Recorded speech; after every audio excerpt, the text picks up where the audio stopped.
Hi friends, welcome to my channel. Latest updates and reviews కోసం మా ఛానల్ని subscribe చేసుకోండి. పక్కనే ఉన్న బెల్ సింబల్ని క్లిక్ చేసి ఆల్ ఆప్షన్ని సెలెక్ట్ చేసుకోండి. అప్పుడే మా మొబైల్ నుండి మీ మొబైల్ ఫోన్కి నోటిఫికేషన్స్ వచ్చేస్తాయి. మీనా ఇలా చెప్పేస్తూ ఉంటుంది. ఇక వాళ్ళ మామయ్య గారితో, అత్తయ్య గారితో, మామయ్య గారు ఆ బంగారం అయితే చచ్చినా నేను ముట్టుకోను. నా భర్త ఎప్పుడు చేయిస్తే అప్పుడే నేను మెడలో పుస్తెల తాడు వేసుకుంటాను. అంతవరకు దయచేసి నన్ను ఇబ్బంది పెట్టద్దు. నా భర్త చేతుల మీదుగానే ఆ పుస్తెల తాడు నా మెడలో వేయాలి. అంతవరకు నేను ఆ బంగారాన్ని ముట్టుకోను అని చెప్పేయడంతో ఇక ప్రభావతి ఇలా అంటుంది. వాడు కానీ చేయించి నీ మెడలో వేయాలి అంటే దానికి చాలా టైం పడుతుంది. అప్పటికి నువ్వు ముసలిదానివి అయిపోతావు అని అనగానే, పర్వాలేదు, ఎన్ని సంవత్సరాలైనా పర్వాలేదు, ఆయన నాకు బంగారు పుస్తెల తాడే కావాలని నేనేమీ అనుకోవడం లేదు.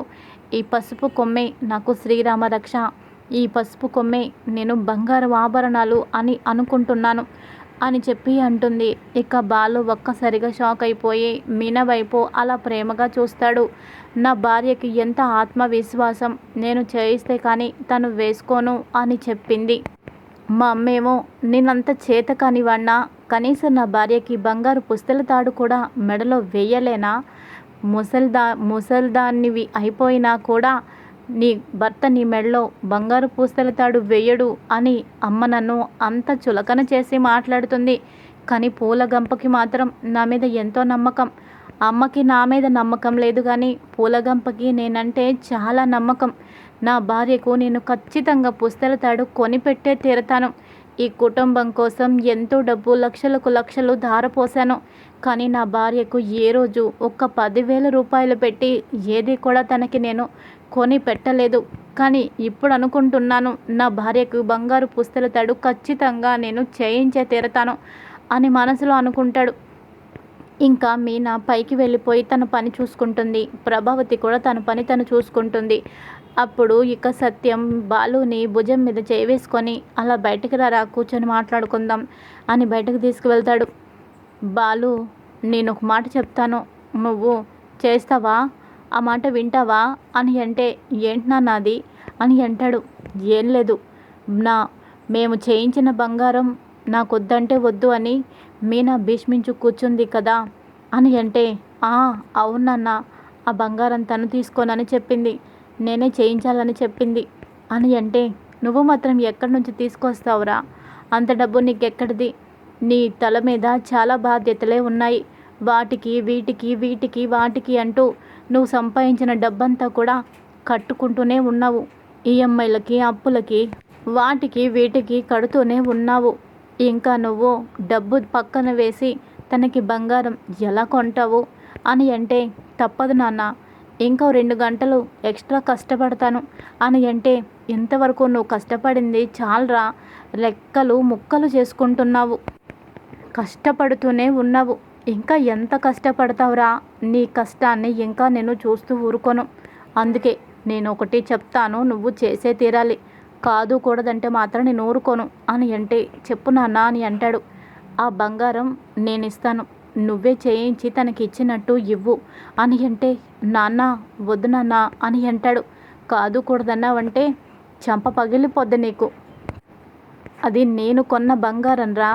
నా కొడుకు, నా కోడలు, వాళ్ళకి దాని మీద హక్కు ఉండాలి.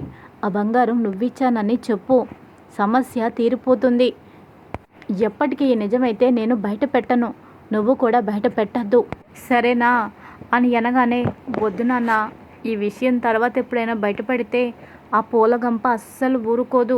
నేనంత రాక్షసిలా కనిపించానా?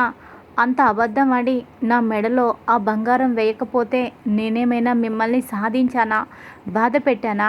నేను వద్దు వద్దు అని చెప్పినా ఇంకా ఎందుకు మీరు ఇలాంటి పని చేశారు అని నన్ను దూరం పెడుతుంది నాన్న.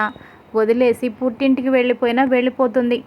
ఆ విషయం మీద అది అంత పట్టుదలగా ఉంది అని అంటే, అబ్బా అలా ఏం జరగదులేరా, నేనేం చెప్పను కదా, నువ్వు కూడా చెప్పొద్దు అని అంటే, నాన్నోయ్, నువ్వు నేను చెప్పకపోతే మాత్రం ఆ ప్రభావతమ్మ చెప్పదా ఏంటి అని అంటే, అసలు మీ అమ్మకే నేను చెప్పను. ఆ బంగారం బయట షాపులో ఎక్కడో అమ్మేసి ఏదో అవసరానికి వాడేనని చెప్తాను, అది నీకు ఇస్తాను. నువ్వేమో మీనాకి చేయించినట్టు దాన్ని మార్పించి కొత్తది తీసుకొని మీనా మెళ్ళో వేయి. నా బంగారు తండ్రివి కదరా, కాదనద్దు. నా కోడల్ని అలా నేను చూడలేకపోతున్నానురా అని అనడంతో, సరే నాన్న, నీ సంతోషం కోసం ఈ కన్న కొడుకు ఏదైనా చేస్తాడు, సరే అలాగే చేస్తాను అని చెప్పి అంటాడు ఇక బాలు. ఇంకా తర్వాత అందరికీ టిఫిన్లు చేశాను, రండి టిఫిన్ చేయండి అని మీనా అంటుంది. ఇక బాలు పూరీలు లొట్టలేసుకొని తింటూ ఉంటాడు. ఇక ప్రభావతి, కొందరు ఇలా తినడము తాగడం తప్ప వాళ్ళకి ఇంకేమీ పట్టింపు ఉండవు అని అనగానే ఇంకా మీనా, అత్తయ్య గారు దయచేసి నా భర్త తినేటప్పుడు పొరపాటున అలా మాట్లాడొద్దు, ఆయన బాధపడతారు. నా భర్త ఎంత తాగినా ఆయన బాధ్యతలన్నీ సక్రమంగానే నిర్వర్తిస్తున్నారు. తాగకుండా బాధ్యతలు నిర్వర్తించని వాళ్ళు చాలానే ఉన్నారు, ఈ ఇంట్లోనే ఉన్నారు అలాంటి వాళ్ళు అని మనోజ్ని ఉద్దేశించి అంటుంది. అప్పుడు రోహిణి, నువ్వు ఎవరినంటున్నావో నాకు తెలుసు, మనోజ్ గురించే కదా అని అనగానే, నేను ఎవరినో ఉద్దేశించి అనలేదు, జరిగేదే నేను చెప్పాను. బాధ్యత లేని వాళ్ళు ఎంతోమంది లేరా ఏంటి అని అంటుంది. ఇక ఆ తర్వాత మనోజు స్వీట్ బాక్స్ తీసుకొని, రోహిణి నాకు జాబ్ వచ్చేసింది అని అంటాడు. జాబ్ వచ్చిందా మనోజ్? నాకు తెలుసు మనోజ్, నీ కెపాసిటీ ఏంటో నాకు బాగా తెలుసు. నువ్వు కరెక్ట్గా ధ్యాస పెట్టి వెతకాలే కానీ జాబు వెతుక్కుంటూ నీ కాళ్ళ దగ్గరకు వస్తుంది. సాఫ్ట్వేర్వే కదా, ఎంత ప్యాకేజ్, కంపెనీ ఏంటి అని అంటుంది. ఇక మనోజ్ అది అది అని అంటూ ఉండగా బాలుకు అర్థమైపోతుంది. ఏంట్రా, ఏ కంపెనీ, శాలరీ ఎంత అని అడుగుతుంటే అలా బిక్కమొహం వేసావేంటి? కొంపదీసి కార్ల షెడ్లో కార్లు తుడుచుకునే పనా, లేదంటే ఏదైనా హోటల్లో టీ కప్పులు ప్లేట్లు ఇవన్నీ క్లీన్ చేసే పని ఏమైనా దొరికిందా ఏంటి? నాకు తెలిసి ఆ పని కూడా నీకు ఎక్కువే. ఒళ్ళొంచి కష్టపడే వాళ్ళు ఏదైనా చేస్తారు, నీలాగా తిని కూర్చునే వాళ్ళకి, బద్ధకస్తులకి ఏ పని సెట్ కాదు అని అంటూ ఉండడంతో ప్రభావతి, ఏరా ఎప్పుడు ఎదుటి వాళ్ళని బాధ పెట్టడమేనా నీ పని? వాడికి ఉద్యోగం వచ్చిందని స్వీట్స్ తీసుకొచ్చి అందరికీ ఎంతో సంతోషంగా చెప్తుంటే ఆ పన ఈ పన అంటూ ఎందుకలా అవమానిస్తున్నావు? వాడేమైనా నీలాగా చదువు సంధ్య లేనివాడు అనుకుంటున్నావా ఏంటి? వాడికి చదువు ఉంది, పెద్ద పెద్ద డిగ్రీలే ఉన్నాయి, వాడికి ఎందుకు అంత కర్మ? వాడి కింద 100-200 మంది పనిగాళ్ళు కూడా ఉండే ఉంటారు. నా కొడుక్కి పెద్ద ఉద్యోగమే వచ్చుంటుంది. ఏంటి నాన్న మౌనంగా ఉన్నావు? ఇలాంటి వాళ్ళ నోరు ముయించు, నీ జాబు ఏంటో చెప్పు అని అంటుంది. ఇక అప్పుడు రోహిణి కూడా, అవును మనోజ్, నీ జాబ్ ఏంటో చెబితే వాళ్ళకి కనీసం అర్థం కాదు, అర్థం కూడా చేసుకోలేరు.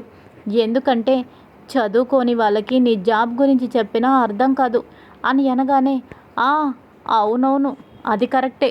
కొంతమంది సొంత పార్లర్ కొంటారు, కొన్నాళ్ళకి ఆ పార్లర్ అమ్మేస్తారు, అమ్మేసి ఆ పార్లర్లోని పని చేస్తూ ఉంటారు.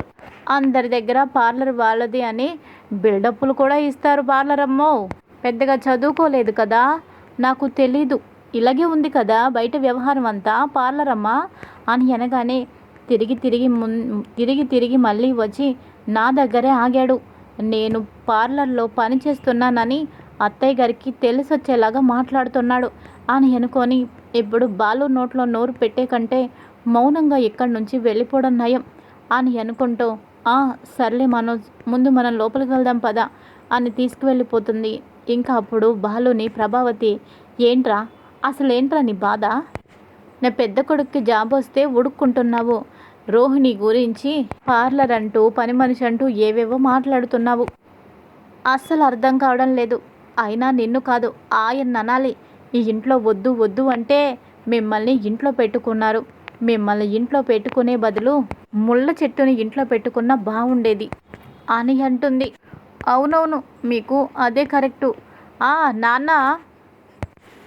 నానమ్మకి ఒంట్లో బాగాలేదంట, మరి ఓ 10 రోజులు మన ఇంటికి తీసుకురమ్మంటావా?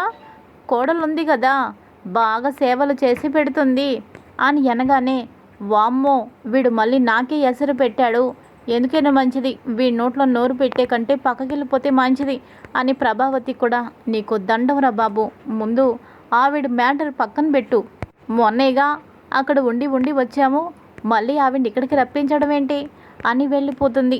ఇక ఇదిలా ఉండగా ఇంకొక పక్కన సత్యం, ప్రభా ప్రభా మీనా ఇచ్చిన బంగారం ఉంది కదా, ముందు బంగారాన్ని ఇలా తీసుకురా అని అంటే, ఎందుకండి, వద్దని మొహం మీద చెప్పేసింది కదా, మళ్ళీ బ్రతిమాలి గడ్డం పట్టుకొని మరి ఇస్తారా ఏంటి అని అనగానే, ఎంత బ్రతిమాలినా ఆ బంగారం అయితే తను ముట్టుకోదు. నాకైతే అది బాగా అర్థమైపోయింది. ఏం లేదు, నాకు ఒక అవసరం ఉంది, డబ్బు కూడా దానికి కావాలి. ఇప్పుడు ఆ డబ్బు కావాలి అంటే ఆ బంగారం అమ్మేస్తేనే మంచిది. ఎలాగో మీనా కూడా తనకి వద్దంటుంది కాబట్టే ఆ బంగారం అమ్మేసి ఆ అవసరానికి ఆ డబ్బుని కట్టేస్తాను. కొంచెం అప్పు ఉంది, తెలిసిన ఫ్రెండ్ దగ్గర అవసరానికి డబ్బు తీసుకున్నాను, ఆ డబ్బుని తిరిగి ఇచ్చేస్తాను అని అనగానే, అవునా, అలా ఎందుకు చేశారు, నాకు చెప్పకుండా ఏం చేయరు కదా, అలాంటిది అప్పెందుకు చేశారు అని అంటుంది. సరేలే ప్రభా, ఈసారి చెప్పే చేస్తాలే కానీ ముందు బంగారం తీసుకురా అని అంటాడు. సరే ఉండండి, ఇప్పుడే వెళ్ళి తీసుకొస్తాను అని మొత్తం బీరువాలో వెతుకుతుంది. కానీ మీనా బంగారం కనిపించదు. అయ్యో, బంగారం కనిపించడం లేదేంటి, ఇక్కడే కదా పెట్టాను అని మొత్తం చూస్తుంది. చీరలు అవన్నీ కూడా మడతలు విప్పేసి కింద పడేస్తుంది. అంతా వెతుకుతుంది, ఎక్కడా కనిపించదు. ఏవండి, ఇక్కడే బంగారం పెట్టాను కానీ కనిపించడం లేదు అని అంటే, అలా ఎలా కనిపించకుండా ఉంటుంది, సరిగ్గా వెతుకు ప్రభా అని అంటాడు. అంత వెతికానండి కానీ బంగారం లేదు అని అంటే, ఏంటి నాటకాలుగా ఉందా, బంగారం ఏమైనా రెక్కలు వచ్చి దానంతట అది పైకి ఎగిరిపోయిందా ఏంటి అని ఇక సత్యం అంటాడు. నిజమండి, ఆ బంగారం ఇక్కడే పెట్టానండి, కనిపించడం లేదు అని అంటుంది.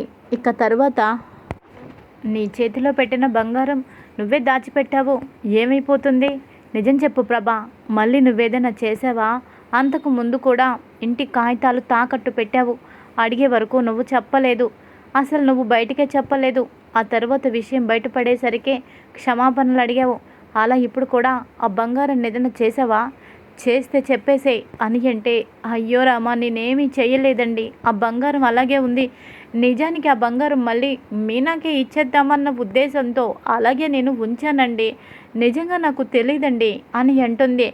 నిజం చెప్పు, నాకైతే అనుమానంగా ఉంది, నీ పెద్ద కొడుక్కే ఇచ్చుంటావు కదా అని అంటే, మీ మీద ఒట్టండి, నేనెవ్వరికి ఇవ్వలేదు, ఇక్కడే పెట్టాను అని కన్నీరు పెట్టుకుంటుంది ప్రభావతి.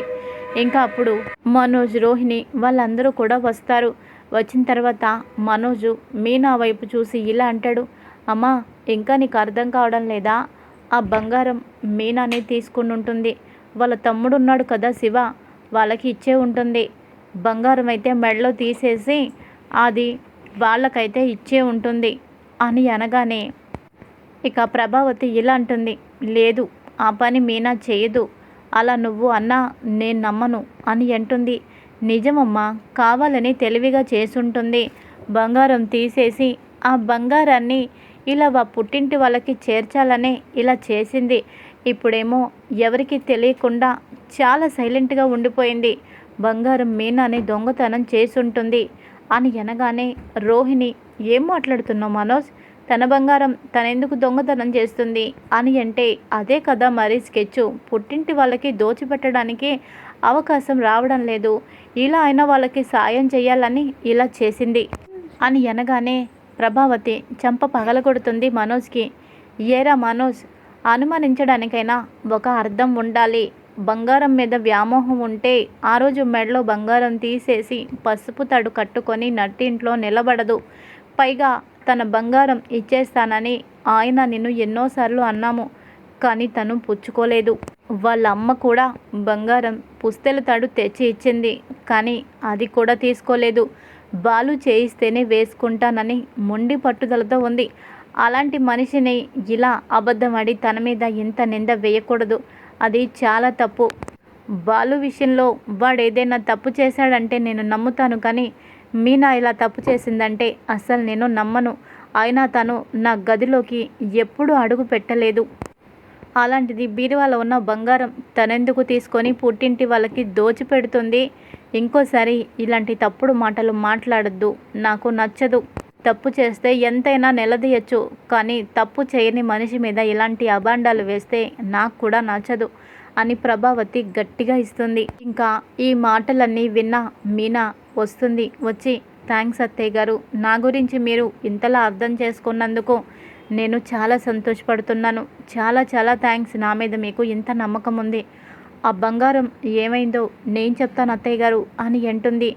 నువ్వా? నీకేం తెలుసు? ఆ బంగారం మనోజే తీసుకున్నాడు అని అంటుంది.